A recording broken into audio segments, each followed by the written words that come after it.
So my kind of thesis was these companies had a hard time hiring go-to-market talent, and they had a hard time building. So when I start Captivate, we're only going to do go-to-market. When you think about hiring and growing your company, you have to think about hiring for the future. As you start to scale and build, and you really want to attract top talent, if you want those people in the office 5 days a week, you're going to lose top talent. And our data says that. Welcome to The Growth Switch, the podcast where we explore the strategies, struggles, and breakthroughs of bold business leaders. I'm your host, Jules Fox, growth strategist and lead content creator at Aries Media.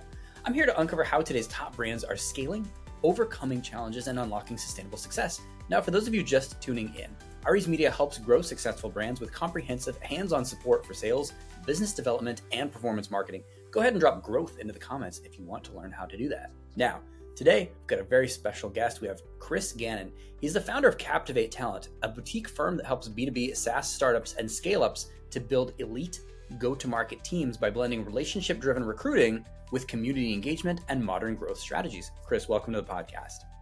Thanks so much for having me. Really excited to be here today. Yeah, fantastic. Absolutely. Thanks for coming onto the podcast. Now, let's talk a little bit about your origins. What got you into recruiting? What's your life story? So yeah, I knew when I was a little kid, I always wanted to be a recruiter. So I went to college and majored in it and picked the recruiting major. I'm kidding. That's amazing. Yeah. No. So I think like most people, you kind of fall into recruiting a little bit. I had a door-to-door essentially sales job right out of college because everyone kind of told me that you're a political science major. You don't want to be in politics anymore. You don't want to be a lawyer. You should go do sales. So I worked for Yellow Book actually. It was my first job out of school, like selling yellow page ads, like going to auto body shops. And very quickly, I realized I was in an early version of The Office because they were a paper company. And our big manager, regional manager from Scranton, Pennsylvania, which I'm not making up, would come into the office and say, we'll always be a paper company. This Google thing is just a fad. And those words echoed with me. So I put my resume on monster.com. A recruiter called me and said, can you do sales? And as a confident 22-year-old, I said, of course I can do sales. I'm great at sales. She interviewed me, offered me a recruiting job, and that's kind of how I fell into it. So Yeah. Now, clearly, you started working for them, but then you saw a product market fit to basically generate a new company, Captivate Talent. What was that market fit that you saw? How did you see Captivate Talent fitting into what people needed? yeah, so I worked for a big multinational recruiting firm. They were, they said they were specialists in just about everything. So it was master of all kind of mindset, which Yeah. in reality, once you get further along in your career, you realize you can't be a specialist in everything. So I was really fortunate. I was working in their sales and marketing recruitment division, and one of my clients tapped me on the shoulder and said, like, hey, we're a Series B startup. We need a head of talent. Do you want to come do that job? And they never had any talent function there. So I said, of course, seemed like a good shift in my life and a good change. And I loved it. It was a company called Signpost. Regretfully, they never IPO'd or were that, pie in the sky sell off where I bought a beach house for my equity and options. But I built a recruitment team there.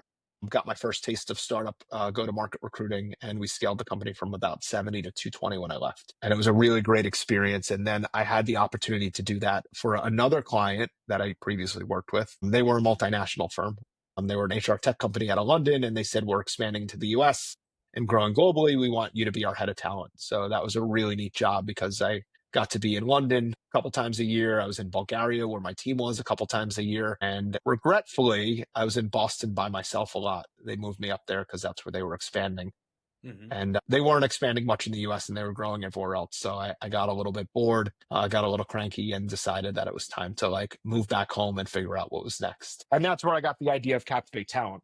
I actually had a business plan built together before I left my last company, and it was Captivate with a K. Luckily, my former CEO at Reward Gateway, that HR tech company, said that's a really stupid way to spell it. Don't try to be like Lyft with a Y and be really cheeky. Right. So my kind of thesis was these companies had a hard time hiring go-to-market talent, and they had a hard time building. So when I start Captivate, we're only going to do go-to-market and we're only going to do startups. Yeah. So. Yeah. I mean, that's smart, and you've taken your company through some pretty rough obstacles like COVID, market booms, market busts. Even 2025 has been a weird market year. It's been feast and famine, like both, you know? So what are some of the biggest lessons that you've learned about resilience and growth in recruiting for startups? Yeah, in terms of like the market's never, if it feels normal, it's probably not. So like the new comfort is being uncomfortable and just being able to work in diverse and adverse situations. COVID was the first real big challenge, though, to be honest. Like, I started the company in 2017, totally bootstrapped with a couple bucks in the bank account, old school style of make some money, make some placements, then hire somebody. And Mhm. that was our strategy, is like just grow a little, save some money, hire somebody. And when COVID hit, I think we hit $1 million the year before. It was January 2020. We had our kickoff in Killington. I had like 5 people on the team. I was so excited that I was like bringing them up to ski for the weekend. It was like the coolest thing in the world. And these were like 20 something year olds. And I thought it was like the coolest boss in the world. They gave a presentation on a laptop on top of a beer box because the TV at the house we rented was from like 1980. So like we couldn't Yeah. even put like a real presentation on the screen. I said, this is our year of 3x growth. We're going to go from like 1 million to like 3 or something like that, which was like kind of an absurd target to put out there now that I like think about it. Uh, and then March of 2020 hit. We had like some momentum, and I remember we went from like 22 active jobs, being worried about capacity and like trying to hire more people internally, Hmm. to zero. We had one. We actually had one client overnight, and that client was Monday.com, which is an awesome company to work with, but they worked with like every other recruiter in New York. So like we weren't exactly like locked in for exclusivity and going to make tons of money Open with them. relationship. Yeah. Yeah, it was an open relationship. And that day, that like March, I think it was like March 13th or 16th or something like that, was the day I had a new hire start too. And that was the first day we were all home alone and we opened our laptops. And I just remember looking at everyone and everyone was just terrified. I was like, shit, like you can't be scared right now. Like you cannot show them that you're afraid, like too. Like, cause I literally was sitting at my kitchen table in my apartment, and on the TV screen had that like COVID tracker chart, which was like the global chart of like the disease spreading. And like I Yeah. was watching that by the minute. And I just looked Yeah. at the screen and was like, cool guys, we're gonna be fine. Like this is like this just happens. Like Yeah. I remember when Bear Stearns collapsed in 2008 when I was like a 20, 30-year-old, 24-year-old recruiter. And like, we were fine. Like I didn't know any better. We just cold our way out of it. So like COVID taught me like you have to just be really confident in adversity. And as a leader, you have to just put on the face. And when you close that laptop, you can cry, you could talk to your network, you could talk to your community, but like you have to be empathetic, you have to be genuine to a certain point, but you have to just lead from the front and be like toe the company line and toe the line that we're gonna like get out of this. Because if you can't do that, you're gonna lose the team. And I Yeah. knew that everything I built at that point for Captivate Talent was a team. Like Right. we didn't have a brand yet. Like people knew who our company was, but like we didn't have a known brand. Like it was just the people that like worked for me. So if I lost them, I lost everything. So my other decision was not to fire anyone during COVID, which was kind of an insane move from a business practices standpoint. Right. So Yeah. And what we saw wasn't that the world shut down and everybody lost money. What we saw was a massive redistribution in how people worked, yes. especially with remote work, and people who were the old guard who were so resistant to remote work. Finally, for many companies, it was the only way that you could work. So, I know you have some strong opinions on remote work, and because there are companies who are going back to like, okay, well, yeah, you've been hybrid you've had your work from home for too long. And even though the numbers look great, they're bringing some people back in the office for some reason. Well, remote work, like, so when I started Captivate, we were actually, when I first hired, like our first employer to us, and Mondays and Fridays you could work from home. And it was like a unique advantage we had to like get people in the door here, because in 2018, that was like, whoa, you guys are cool. Like you can do that.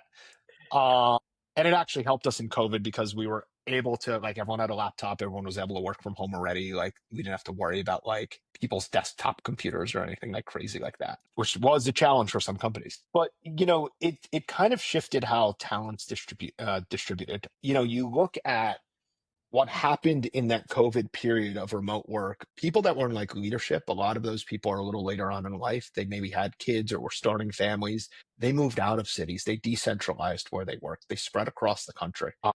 People that didn't have kids and stuff, I mean, they were working in places like Costa Rica once travel bans lifted, and they were like traveling the world and working out of RVs and stuff like that. So now we've seen this like shift back into office, which does make sense for some companies. Like, look, you're Jamie Dimon at JP Morgan.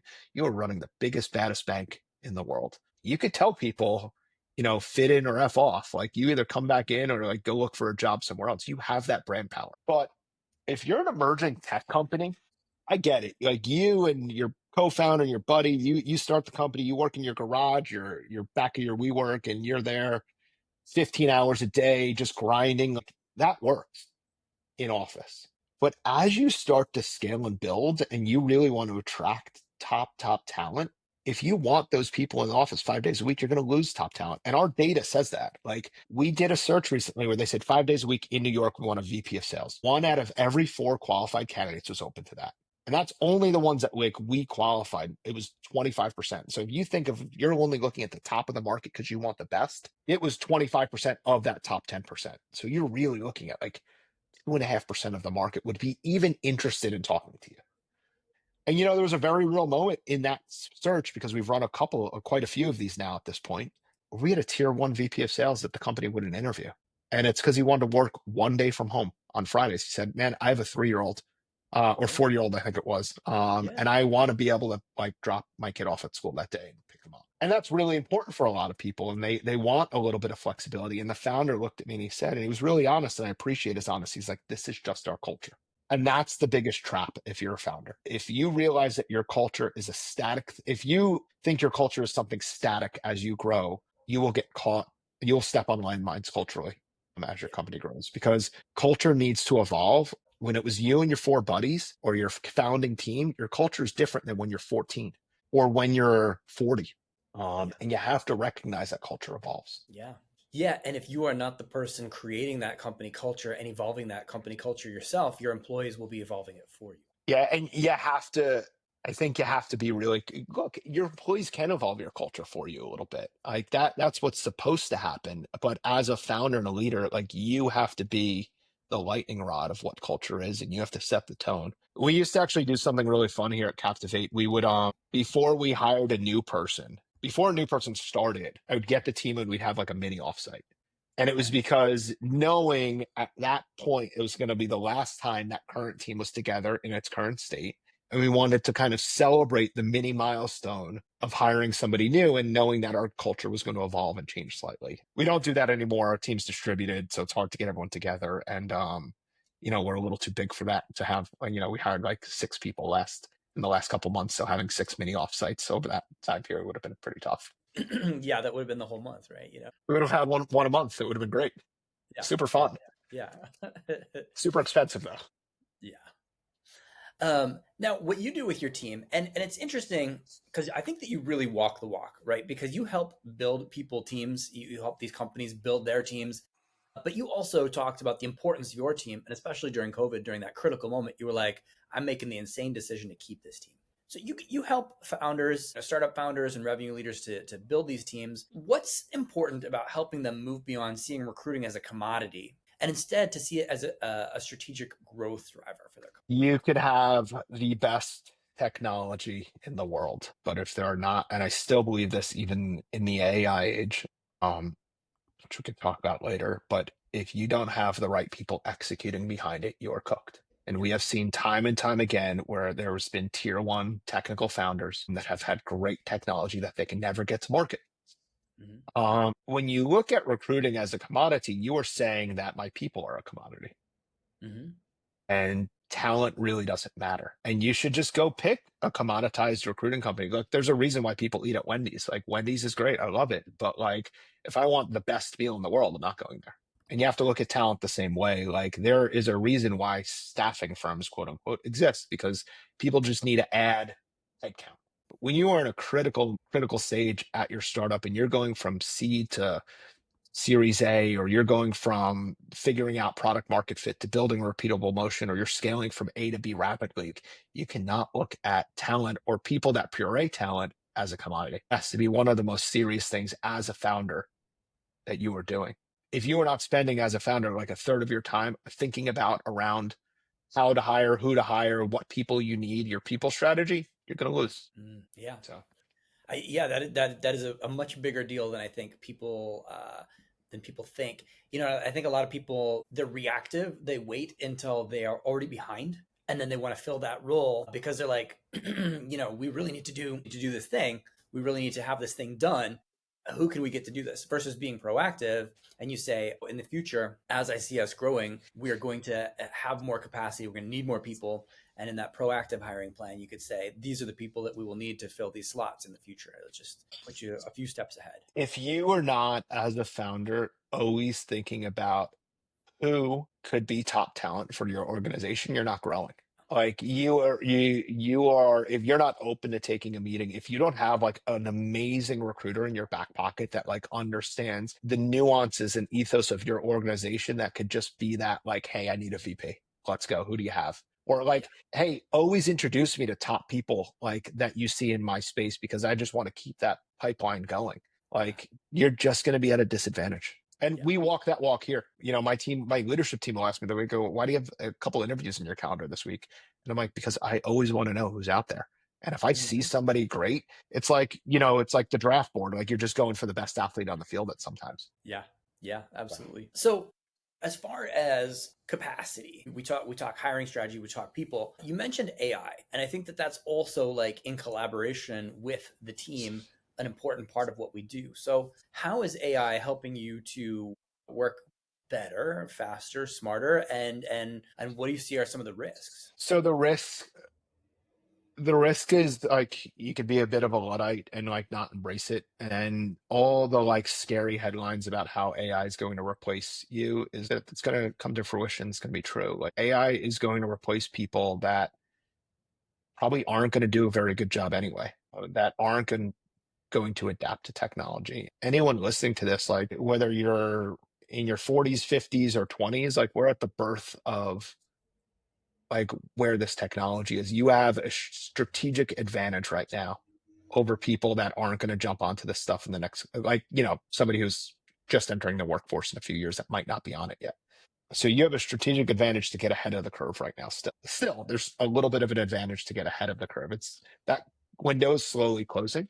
And if you do that, like you are going to be, I have this theory. It's like there's Terminator or Iron Man. And I don't know if like Disney's going to come sue you. So I apologize. You can cut that out if they do. Like you could be Tony Stark, or you could be, what's his name? John Connor. Yeah. You could be running from the machines because they're coming for you, because you didn't adapt and you didn't get ahead of it. Or you could be the person that's like, I'm in control. I am using the machines. Like you are can we curse on here? Yeah. Like the machine's your bitch. And Yeah. like you are in power. And if you look at technology that way, you're going to be Iron Man. Like you're going to be the one that's like, look how fast I can run Yeah. now that I am empowered. And Yeah. that's the view we take internally at Captivate Talent, is like there's a lot of tools out there that are trying to disrupt and replace recruiting. And there's some great stuff that we've seen that I've recommended these founders like go target some certain industries for. But like for our space specifically, like we wanted to enable the hell out of us, where if my recruiter, the only thing they're doing is building relationships with candidates and our clients because AI is doing everything else, that is the dream scenario. Because that's Yeah. what I'm hiring people for, to be really good at. I'm not hiring people to be amazing admins or amazing deep researchers on LinkedIn and stuff like that. Like that's not the profile anymore. Yeah, no, it's true. So now that we are, past COVID times, past that thing, we typically get a pretty good run. So now that you have AI enabling us, I know I'm jinxing it, right? Don't 2026, yeah, dude, please don't say it. crush us. What do you have? What do you have envisioned for the next 12 months? I think that scaling from 1 million to 3 million was not an impossible idea if you'd had a good 2020, if we didn't have COVID pop up. So what are your goals now for No. Captivate Talent for the next 12 months? So we've been on a little bit of a tear. We think we could double the size. We're doubling the size of the company now, both from a Yeah. personnel and a revenue standpoint. So it's how do we get over five and go from that $5 to $10 million journey is really where we want. And there's a lot of we talked about traps and landmines to step on. There's a lot of stuff internally that you have to be really careful for. You don't want to get over your skis like people did in 2021, selves included. And you just have a really bad hiring plan and you're just hiring for the sake of hiring and growing. We're really, really diligent now with the type of talent we're bringing here internally. Also, you have to look at like when you think about hiring and growing your company, you have to think about hiring for the future. Mhm. Made a bet on the beginning of the year. We interviewed somebody, not because we were just because I was keeping track of who was on the market and who was moving. And I met somebody and they were big for us. They were an overhire. We did not have a job for them. And I met them and I looked at them and I said, the job I'm going to hire you for today is not the job I'm hiring you for. I'm hiring you for where I want to go as a company. And so many times you actually see founders make that mistake. They hire for the job today. And if you're growing fast, you hired for the job yesterday. Right. And then like 6 months, you're like, oh God, I need to like rehire, or that person's not the right fit, or they can't scale. So we made that bet and it paid off. And now we're realizing like all the things that we have to do operationally from a systems perspective, from a technology perspective. So when we are that company, at $10 million plus, like all those operations were figured out already and we've grown into them, versus you outgrow something, you break, and then you try to fix it on the fly. We're trying to grow into our next skin, I guess you could say. Yeah, absolutely. No, I think that's a great analogy. So, you've got this internal operations that needs to grow in order to keep up with the company. What do you think is like the number one factor limiting growth externally? Clearly, you know what you're doing. You have great traction. You have a great internal team. Everything here is going well. So how do you meet more of the right companies, more of the right gatekeepers, and more of the right people so that you can enable that? Yeah, so, there's a lot of triggers people try to pull, and we're just doubling down on the things that we were founded around, which is relationships and community. So everything we look at, we're never looking at tools of like, how do we auto cold call? How do we hit somebody with 100 emails or mass email? Like, everyone gets these in their inbox, like, here's 1,000 leads for you. Like, we could guarantee you this for a retainer every month, and we could get you all these clients. Like, that stuff is never going to be us. And that might work for other spaces, other people in other industries. But for us, it's like everything we do, every move we make, it's like, how do we amplify our message in our community? And how do we drive deeper in our relationships that drive us more business in our funnel? How do we engage people more? How are we more frequent in our touch points with them? How do we remember things about them more? How do we leverage their relationships into other relationships? Everything we do at Captivate Talent is built around community and relationships. Yeah. And it feels like that also should track for other companies too. I mean, I feel like you guys are not an outlier in that sense. Like, that's other companies should be focusing on that as well. Yeah, it's funny that we saw in the last like 2 years, everyone started moving to like community selling and like, oh, we're going to host these dinners and like build a network that way. I'm like, that's been our playbook for like since our start, guys. Like, that's what we always do.